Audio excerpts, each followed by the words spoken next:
Welcome to Advantage. I'm your host, David Young, and I'm glad you're here today. I hope you've had a great week. We're coming up on the weekend, and so I hope it's been a good one for you. So today, I want to jump right into the conversation. We're going to have what I feel like is an important conversation, an important discussion today for us to have, a way for us to kind of think strategically about, some things that are occurring in the field of education. And so I'm excited to talk about those trends and then how you can maybe respond to those if you're a school leader or a district leader. In either case, some ways that you can respond. So here's the topic for today. I've been thinking a lot about the future of education. And before I go any further, this is going to be part one. When I say the future of education, the first thing you might think about is, teaching and learning. And of course, I like to talk about those a lot. And so, what are lessons going to look like? What kind of impact is AI going to have on instruction? How's the role of the teacher maybe going to change in the future, and even the role of the school? Those are all topics that I want to dig into, and I'm going to do that in a future episode.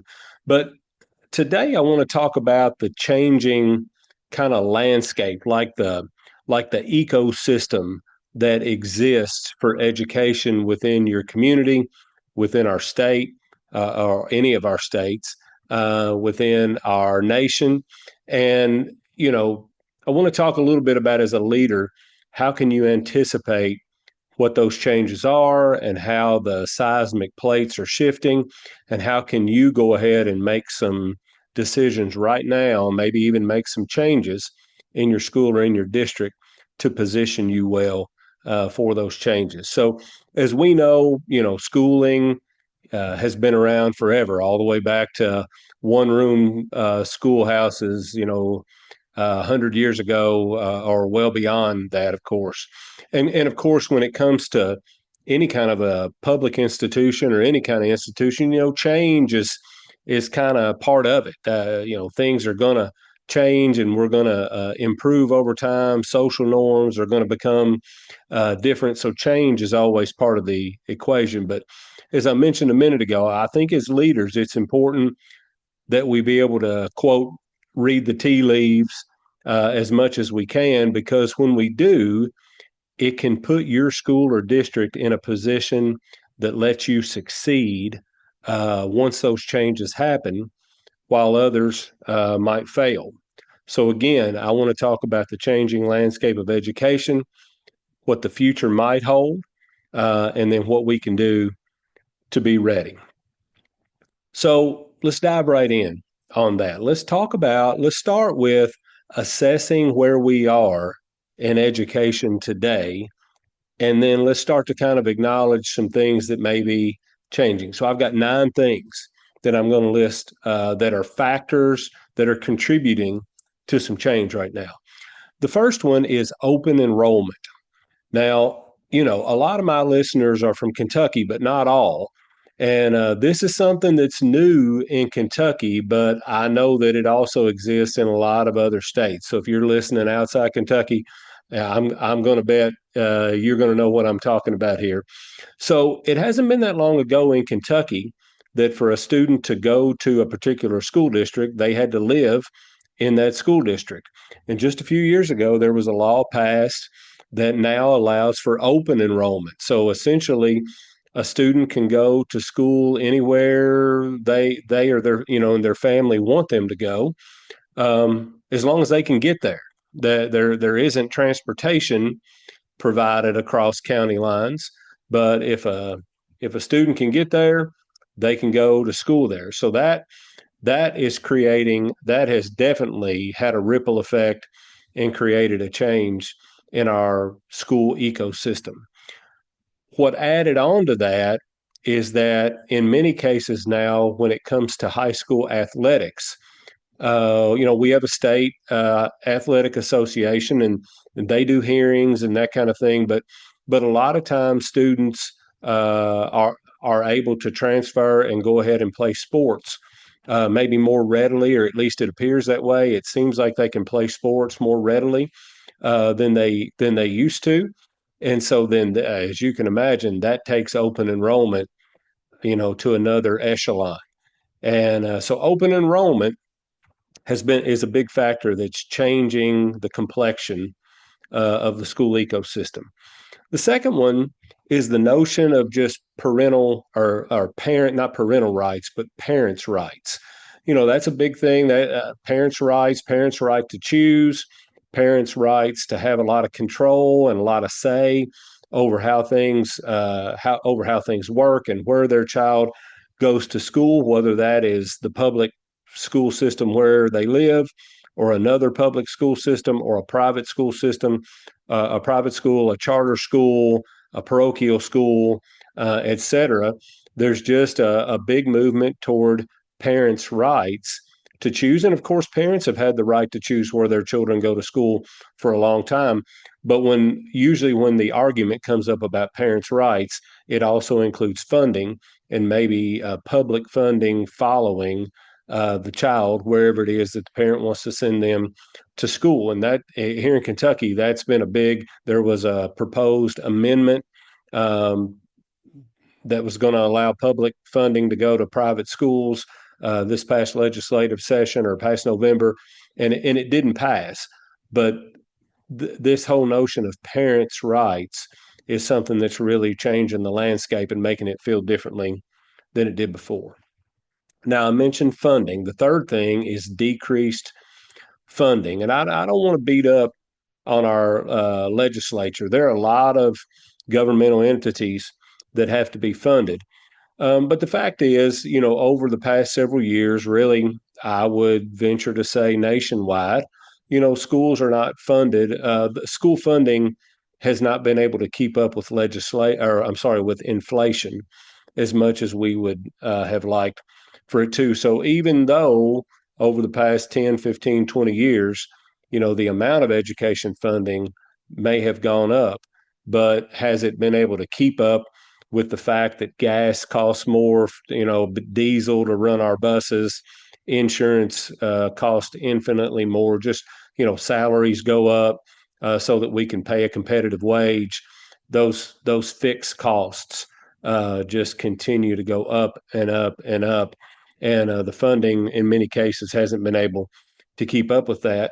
And then, of course, there's a lot of federal implication here, too. There's a lot of talk about federal funding, Title I, Title II, Title III, all the different title funds, plus IDEA funding for our students with disabilities, and other types of funding from the federal government that we just aren't sure if those funds are going to stay at the level they are now, if any of them are going to go away entirely, or if they're going to be reduced. The fourth thing is one that I've already mentioned when I talked about parents' rights, and that is school choice. School choice is a big topic in education nationwide right now, and I mentioned the different ones: charter schools, public schools, private schools. I didn't mention homeschool, but that's another option.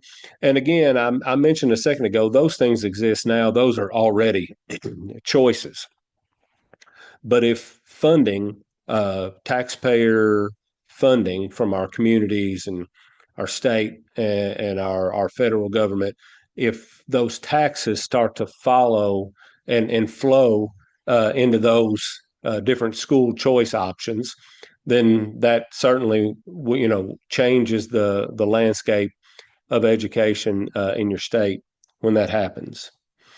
The next one I wanted to mention was district mergers. Now, this one might be unique to Kentucky, but I'm not sure that it is.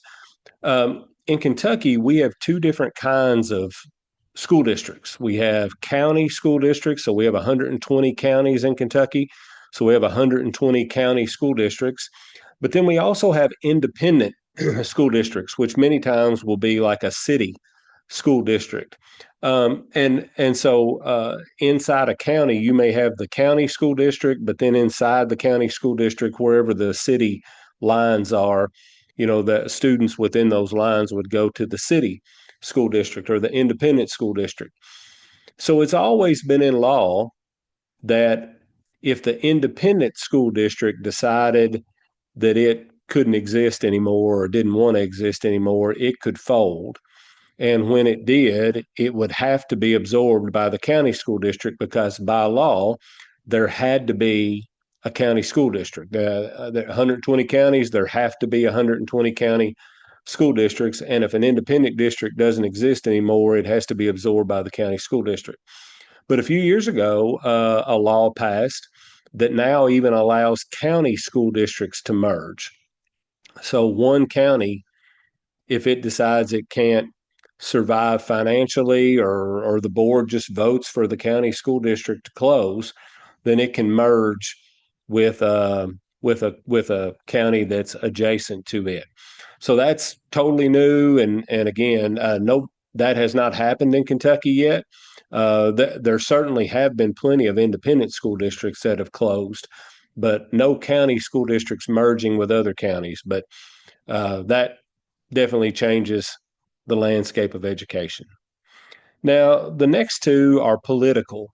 The first one is that there's a trend nationwide. School boards, local boards of education, are not made up of people who run as a Democrat or a Republican or an independent.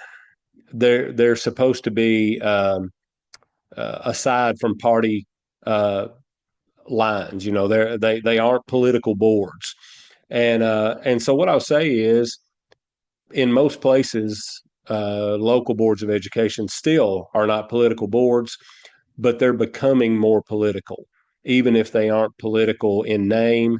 More and more school board members are running for the board, uh, and with sort of campaigning on conservative ideals or liberal ideals or whatever their political affiliation is. So and really kind of political agendas, things that they want to make happen once they get into office. And so as a result, these boards that are not supposed to be political boards are becoming more political. And the one I wanted to mention after that is also political, and that just is in society. So many things, so many decisions now are viewed as political decisions, and that bleeds into our schools as well. That's changed the landscape where, if you're a principal or a teacher and you make a certain decision in school that you believe is based on what's best for a child or a group of students, in the past, that would have just been, well, the school just made a decision. Now it is, well, the school made a conservative decision or the school made a liberal decision or somewhere in between. So that's changing the landscape. Politics is kind of creeping into our school boards and, even just into our schools and the way our decisions are viewed. And then speaking of legal things, I'll end. My last one is about the legislature, and I could say this about the state legislature. I could say this about Congress, U.S. Congress, and I'll just say it doesn't seem like their confidence in public schools is as high as it once was. It seems like it is getting lower, and so again, as they pass bills that become law, that has an impact on our schools and districts as well. So, what's the result of all that? I believe the result is it may not be long.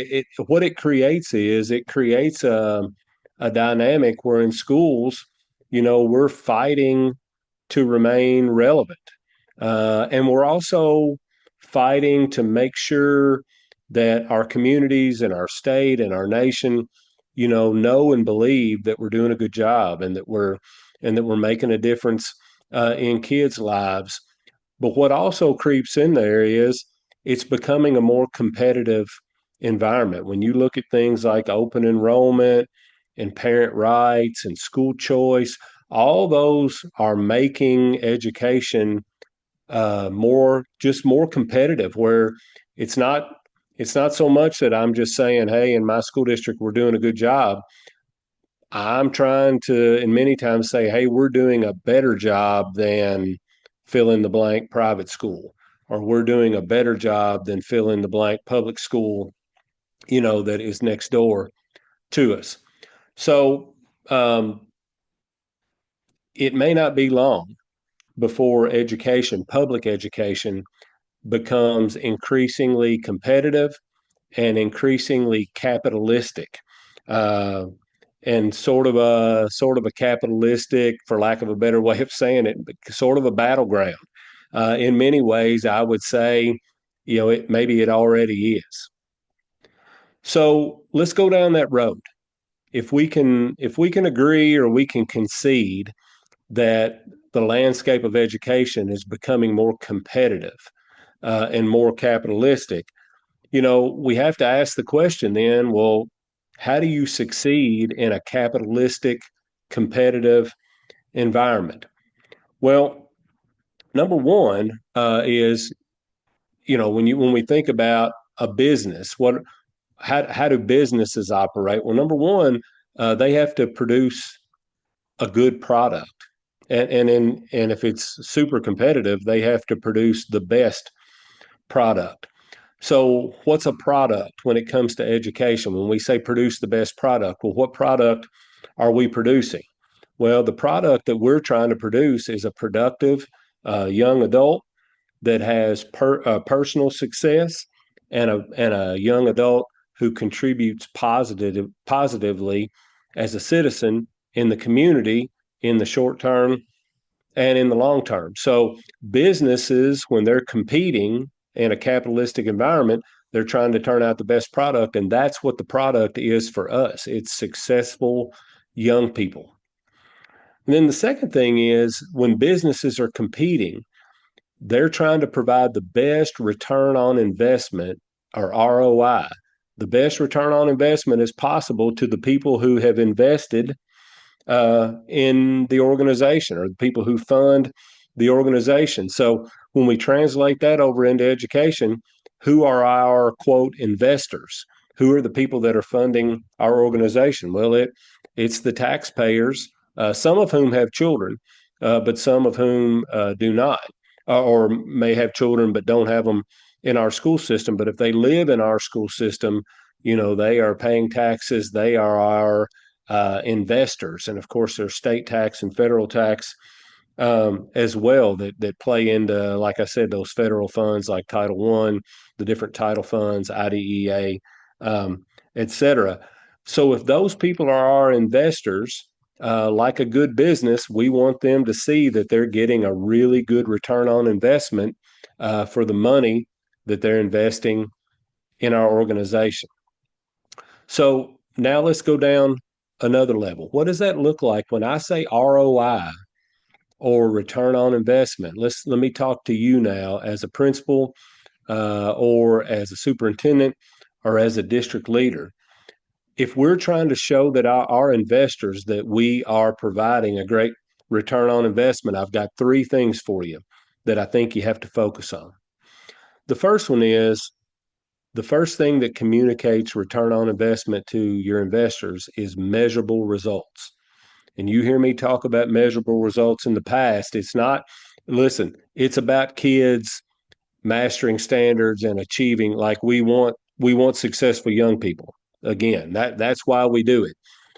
But when they do that at a really high level, it also allows you to communicate return on investment to the taxpayers who are investing in your organization. So, what are some measurable results that you could achieve at high levels in, which allows you to communicate that message? Well, there's whatever your state assessment is, there's the ACT, advanced placement pass rates.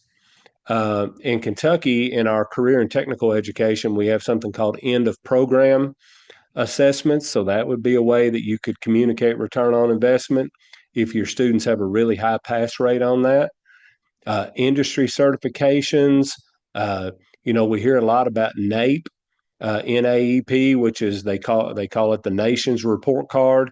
That's a way. Those are some measurable results. But then there are others that aren't as closely tied to standards, like the number of scholarships that your students earn, or the amount of scholarship money that students earn in your school, or in your district, if you can show that that increases or how much money that is, and then show that it increases, that's something great to be able to communicate return on investment. Your college going rate, like what percentage of your kids are transitioning successfully to college. Also, your career transition rate. So, for your students who don't go to college, how many of them are, what percentage of them are transitioning successfully into a career right out of high school? Um, if your high school offers dual credit, so high school credit that also counts as college credit, how many hours of that are you able to offer?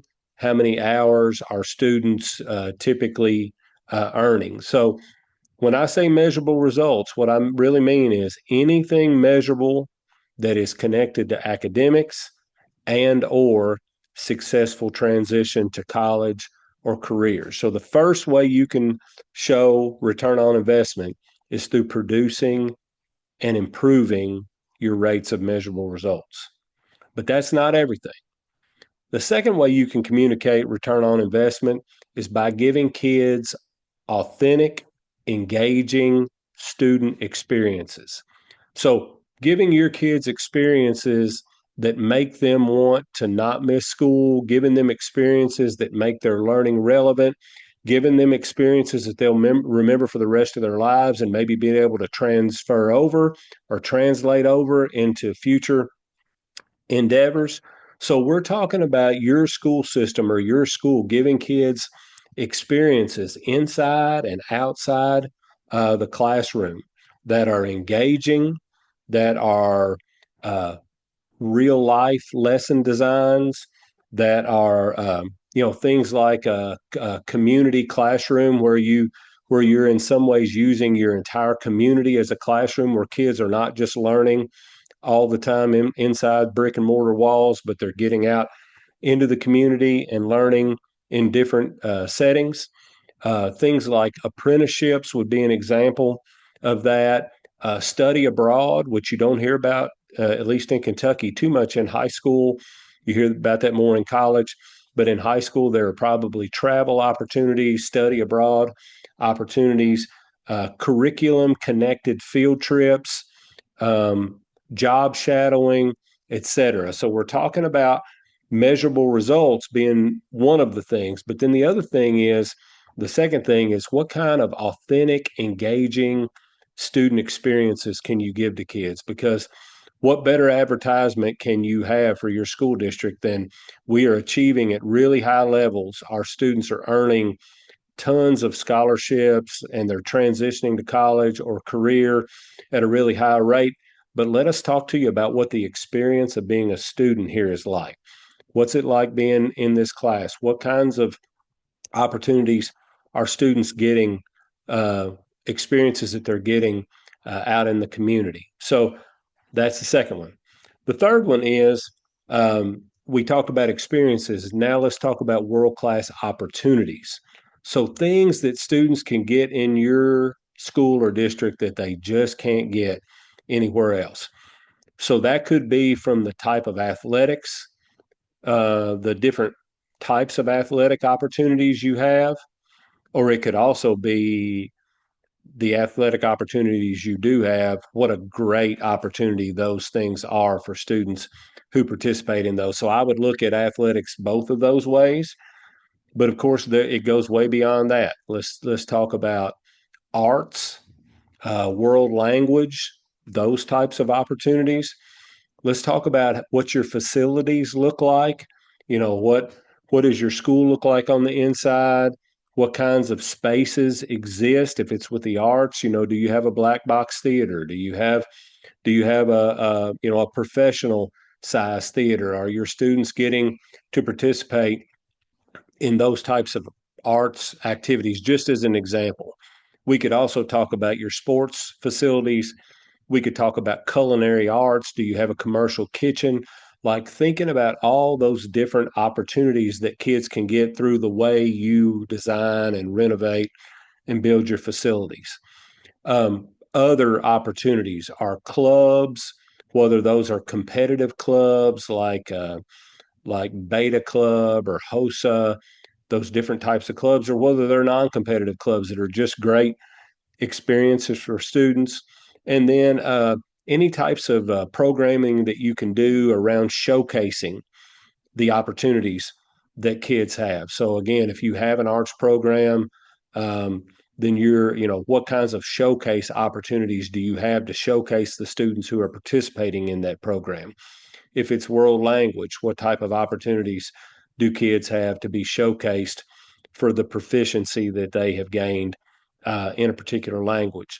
And again, athletics clubs, et cetera. So, three ways that you, as a principal or as a superintendent or a district administrator, can be thinking about as the environment gets more competitive and more capitalistic, and we're competing for students to get them and to keep them. We're competing for teachers to get them and keep them. You can get that. You can communicate that to your taxpayers through getting great measurable results, authentic, engaging student experiences, and world-class opportunities. So, what happens if we do that? If we start to improve our return on investment? Well, if your school starts to perform higher at a higher level in academics or just in results in general, mostly academic results, but also others, experiences and opportunities, it really positively impacts almost everybody involved. So let me give you a quick rundown. It's going to impact your students.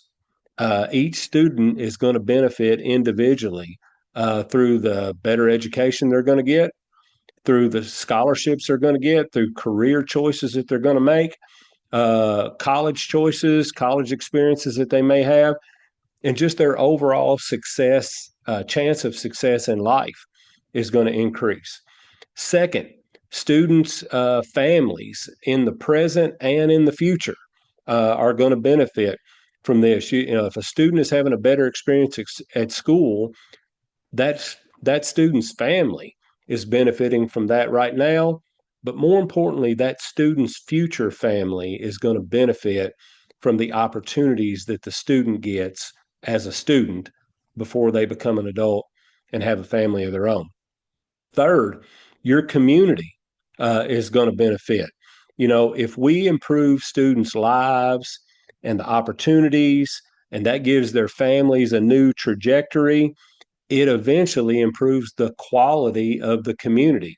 And I say this often in education, it's the only profession I know where you can completely change a community for the good over the course of about 10 or 12 years.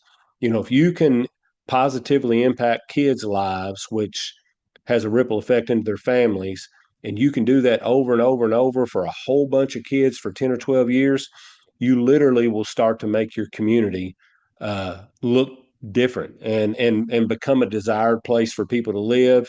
It can increase your tax base. It can just do so many things for the community. The fourth thing is it will improve the morale and culture in your schools. It'll lead to more job satisfaction, which leads to increased teacher recruitment and increased teacher retention. And of course, I mentioned a minute ago, students and their families are going to be more likely to want to come to your school or district and more likely to want to stay once they get there. But the boost in morale and the positive culture in the schools is really a powerful thing as well. It's going to improve your district. The more, if you can do this in one school, that's one thing. But if you can do it in multiple schools, your district will improve. Again, students will be more likely to stay. And both the community and and your local legislators will begin to have increased confidence in the district, which will influence how they vote, what types of bills that they pass, and how favorable those are toward education. It'll have a ripple effect, a positive ripple effect for the state. Public education starts to get a stronger foothold as we start to do this in more districts across your state.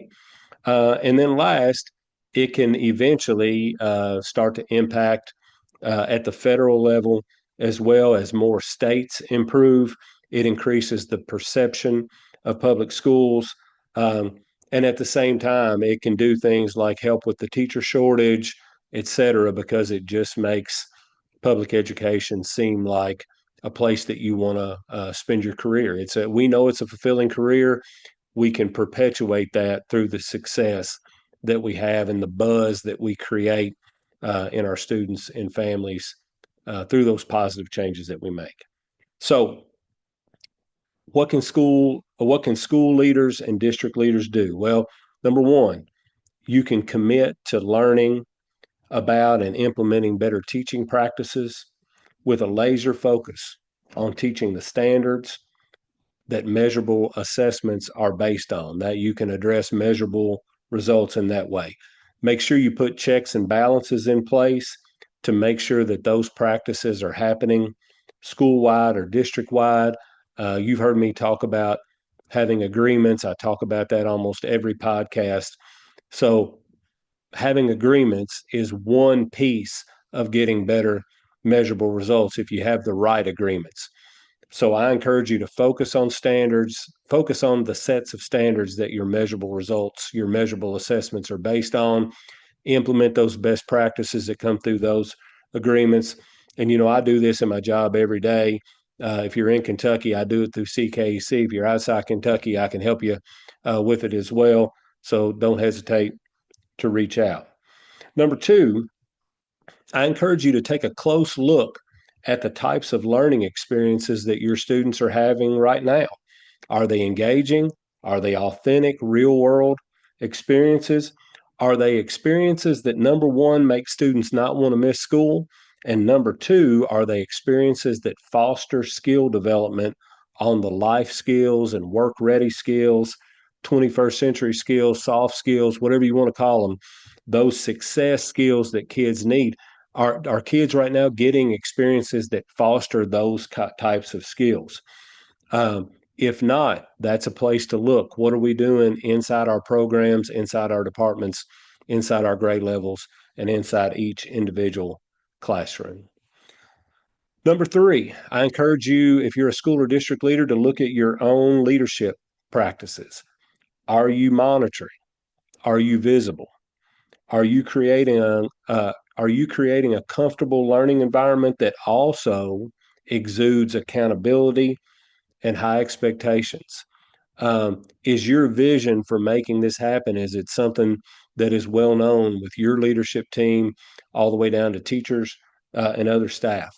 If you're a principal, are you using professional learning or professional development, PLCs, and walkthrough observations to make sure that these types of experiences are happening in every classroom? And again, with walkthrough observations, POCs, and professional development, I encourage you to go back to an episode I had. It was either the last episode or the one before that.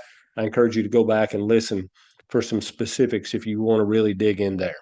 And then the last thing I would say for school and district leaders, provide as many high level opportunities for students as possible.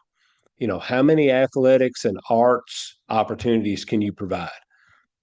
When it comes to clubs and elective courses or programs, ask yourself, number one, or what are we currently offering?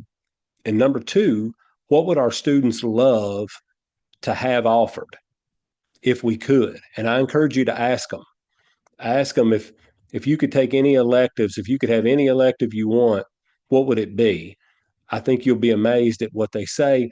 And it might very well be something that you could do that's not out of the stretch of imagination. You just didn't know that was what they wanted. And then number three, ask yourself, what does the community want and what does the community need? And then number four, which teachers and other staff members could possibly provide these opportunities? And it could be your teachers, your certified staff, or it could be some of your classified staff may have skills in a particular area that they could offer a high level opportunity for kids that you aren't offering right now. So what I just described in this podcast is the beginning of a strategic planning process. that could position your school or your district to be ready for these changes as they come in education. And what's better is these are changes you could make that students will benefit from. It's proactive planning that can really positively impact your school, but most importantly, impact kids' lives and their families and the things that we've been talking about. Now, two things on a side note. First thing is, for this podcast, for the first time ever, I actually also did a blog post about it. So I encourage you, I'll put this out on social media, but I'd love for you to read the blog post. It'll be, if you've been taking notes, the blog post will also have some notes, will also have some of these details in it. So I encourage you to check that out. I put that on my website, which is www.davidyoungeducation.com, all one word. www. all one word davidyoungeducation.com. There's a tab at the top for the blog, and you can see the blog post there. The second thing is, I mentioned this earlier, this strategic planning process and then training that is within all this advice. These are I provide coaching and training and consulting. My staff at CKEC do that as well. If you're outside Kentucky, this is something that I might be able to help you with, outside of my role at CKEC. So if you're interested in that, I encourage you to reach out, and I'd love to talk with you. So with that, that is all for today. And again, as I told you today, it was going to be a high level conversation, but I think there are some hopefully some practical things for you to think about to get yourself ready as the landscape of education continues to change. Again, thank you for all you do. I appreciate the fact that you're a leader in education and that you're making a difference in kids' lives. And so until then, I will see you the next time on Advantage. Take care.